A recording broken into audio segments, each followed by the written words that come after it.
Welcome to Cheat Sheet Tale, where secrets slip, lies unravel, and the truth always has a twist. Real stories, raw confessions, and shocking betrayals. Drop a comment if you've ever caught a red flag too late. Now let's get into today's tale. This is the last present I will ever give you. My husband shoves divorce papers to me. I've decided to marry someone else. So thank you for being a cash dispenser until now. The guy I have been with for so many years turns out to be a horrible person. This is a story of my revenge. My name is Ella. I'm turning 50 this year. In fact, tomorrow is a little special day. I'll be living in debt for a long time and will finally finish paying it off. My husband, Luke, and I have worked really hard together. We got married. 20 years ago, I was 30 and he was 35. He ran a liquor store that he inherited from his parents who had passed away.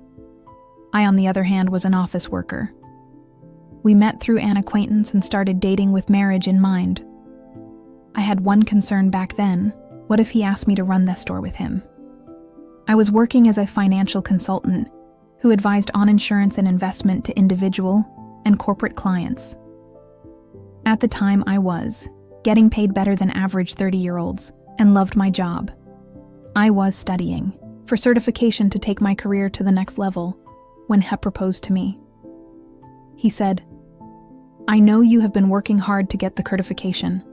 I want to support you in any way I can. I have enough staff at the store so I can manage it myself. You should pursue your dreams." His assurance was a catalyst for my decision to marry him.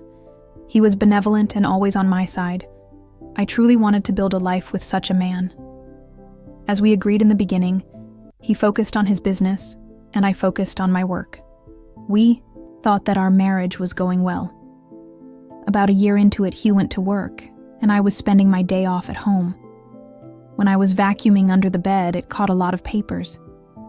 It had been less than 6 months since we moved, and I wondered why there was such clutter. I picked up a crumpled piece of paper and opened it. The header in bold letters jumped into my eyes. Reminder of payment. The total amount of the debt under Luke's name was $200,000. 200,000 was not 2,000, is it? My head started spinning. Why did he hide such a large amount of debt from me? I questioned him as soon as he got home that day. What is this debt? What's going on? No, it's not what you think. It was left to me by my parents. That was not a personal debt, but rather on his liquor store. It was made by his parents, and when he took over the business, it also came along. It was secured by the land and the house we lived in, so he had no intention to renounce the inheritance. I understood that it was not his personal debt, but it was not something that could be left unattended. But this is a payment reminder. Aren't you paying back every month? I am, but sales fluctuate from month to month. Sometimes I can't pay them back during the slow month. I have to pay my staff first, so I've asked them to wait. That's when the letter came. At first, his explanation sounded to make sense, but it was definitely not a good idea to delay payment. The letter included the words, "Final notice, I didn't tell you, because I didn't want you to freak out. Don't worry, though. Business is on track, and we haven't been evicted from the house, right?" That's true. But I looked at him anxiously. Then he mentioned something unexpected. "If you're so worried, why don't you help me paid off? You are making quite a lot, aren't you?" I wasn't comfortable with where he was going. It was not my store, and a husband and a wife were supposed to help each other. My debt is also yours. That's a bit sudden. Are you okay? If my store went out of business, many people would suffer if it was gone. You know. I guess he was right. His store had become an indispensable part of the community. It was located in the suburbs where there weren't many shops or supermarkets around. He was also selling fresh foods, such as meat and fish, and offered a home delivery service. I visited the shop several times, and it was always busy. Some customers stated that they were so grateful to have it in the neighborhood. "Please, honey, I'll be focused on keeping my business rolling.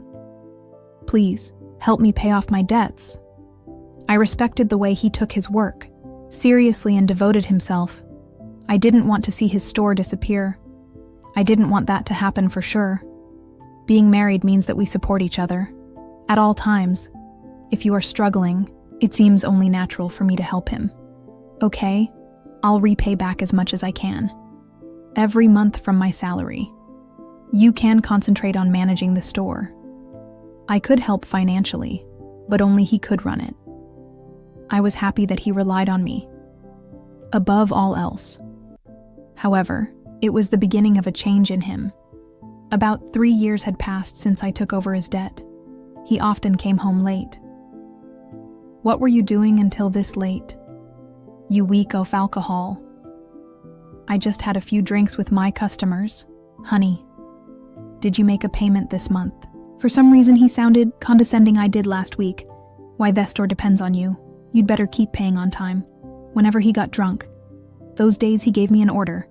I had taken it as nonsense from a drunkard, but it started to prick my nerves when he did it repeatedly.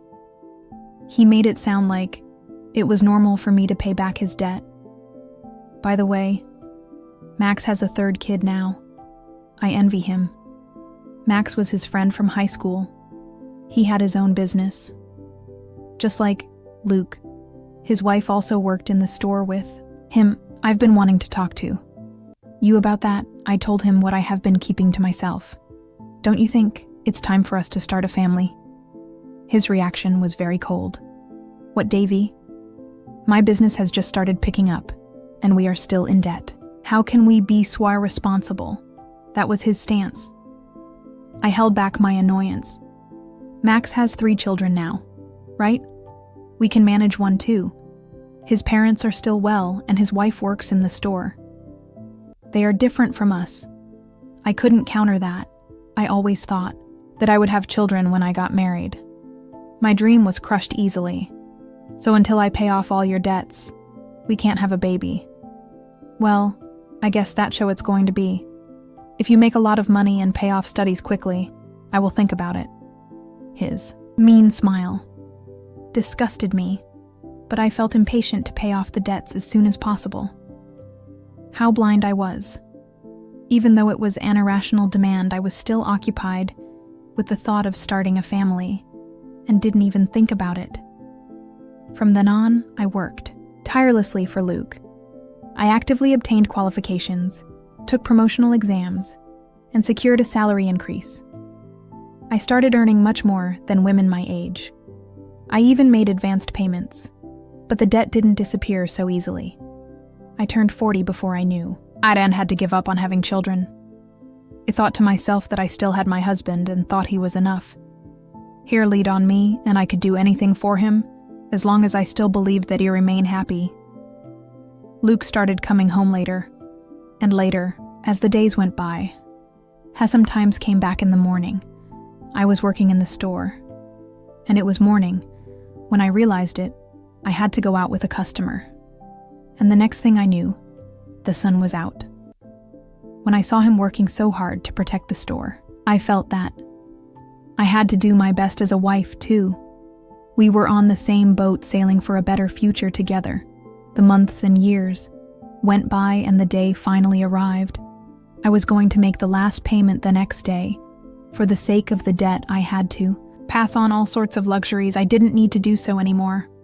I could finally spend my hard-earned money the way I wanted. I realized that ever since I got married, I had been thinking too much about money. We had never taken a vacation or even dined at a nicer restaurant. We were still in our 50s. I hoped to finally enjoy such things from then on. On the day the last payment was due, I took a day off. I prepared a more opulent dinner than usual, complete with a bottle of wine and Luke's favorite chocolate cake, intending to celebrate a debt-free life together. When he returned from work, I laid everything out on the table, remarking, "Finally, it feels like it's been a long time, but the last 20 years have gone by so fast. Haven't they, honey?" His trembling and lowered head made me wonder if he was crying from happiness. However, to my shock, he burst into laughter in a way I had never heard before. "What the hell is going on? Are you okay?" My supposed husband declared, "Something outrageous. You are dismissed now. I'm grateful to you for the past 20 years. Thanks to you paying off all my debt, I'm a free man. Great job, I don't need you anymore. What are you talking about? I genuinely had no clue. He pulled out something from his bag. This is my last present to you. Bold letters of a divorce. Petition stabbed my eyes proudly. He continued, I decided to marry someone else, so you are no longer of any use to him. Thanks for being my cash dispenser. Until now you're getting remarried. Have you been cheating on me all this time? I recalled his habitual late return citing work or socializing. While I toiled to pay off his debt, he was nowhere to be found. His expression remained smug. I will never read that unfaithful. I have already found the next potential wife I want to. Divorce you and marry her. That's why I have been waiting for you to clear my debt. Tears welled up at the absurdity. The feast I had prepared blurred before my saddened eyes. Get the hell out of here. He handed me the divorce papers. My blood boiled faster than I could feel sadness or despair. Okay, but you won't regret it. I forced out my voice. No, I won't. Why would I regret divorcing an old hag like you, old hag? If I were hurt, he would be an old fart. Did he think he was still young? Misconception was so ridiculous that I regained composure and accepted the divorce papers. I'm going to take this with me for now, and I'll be in touch. I packed my belongings and left the house. How could my 20 years of marriage come to such an easy end? Finally alone, I shed tears of emptiness and frustration.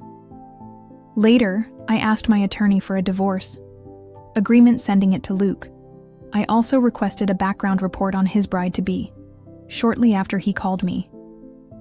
Hey Ella, what the hell is this document? He sounded furious. I could imagine his face turning bright red, even over the phone, contrasting his fury. I remained calm. That is a divorce agreement. What about it? I know. What it is, what I'm talking about is this loan agreement. Why do I have to pay you? Becky sounded distraught, yelling, This is crazy, this is not right. Referring to the repayment of the loan between spouses during the marriage, he protested against returning the money I paid on his behalf. This is ridiculous. You decided to do it out of your goodwill, didn't you? Why are you digging up the past? What do? You mean I did it as your wife? If we divorce, that's a different story. Regret hit him. He just realized it. When he asked for a divorce, I immediately thought of making him repay me head. My profession involved dealings with insurance and investments, giving me contacts with experienced attorneys. I consulted them right away. The total including interest was a little over $300,000. I was determined to have him pay me back. Precisely that. That was all I asked for. He grasped the seriousness, seeing the name of a locally famous attorney on the document. Ludicrously, he said, You know that I don't have much money. Sell the store to fund it. Then, if I do that, I won't have anything left. You're only 55. You could still find a job if you wanted to give me a break. The conversation made no sense. I wanted to hang up, but there was one last thing to check. How's it going with your new bride-to-be? None of your business. I burst out in laughter. It seemed like he was going through a lot. Good luck. I was about to hang up. Wait a minute, I've decided not to marry her. We can start over. For some reason, he pleaded with me. I yelled my last words and hung up. Start over? Don't kid yourself. I don't want you. I have been married to such a man for 20 years. Did I look more ridiculous than him in the eyes of others? I respected him until a divorce. I had watched him work hard for the store and his customers. 20 years later, I realized he was just a fool. The mentioned remarriage started with innocent flirtation with a part-time university student, Isla. You are so cute, Isla. Will you be my wife? She played along jokingly, replying, Well, I would think about it if you let me be a full-time housewife. The truth was, he believed she was serious. Marrying a man nearly 40 years her senior seemed like a mere joke to her. It turned horrifying when he persistently pressed her to marry him, leading her parents to intervene and obtain a restraining order against him. Now, reading the private investigation report aloft so hard I hyperventilated.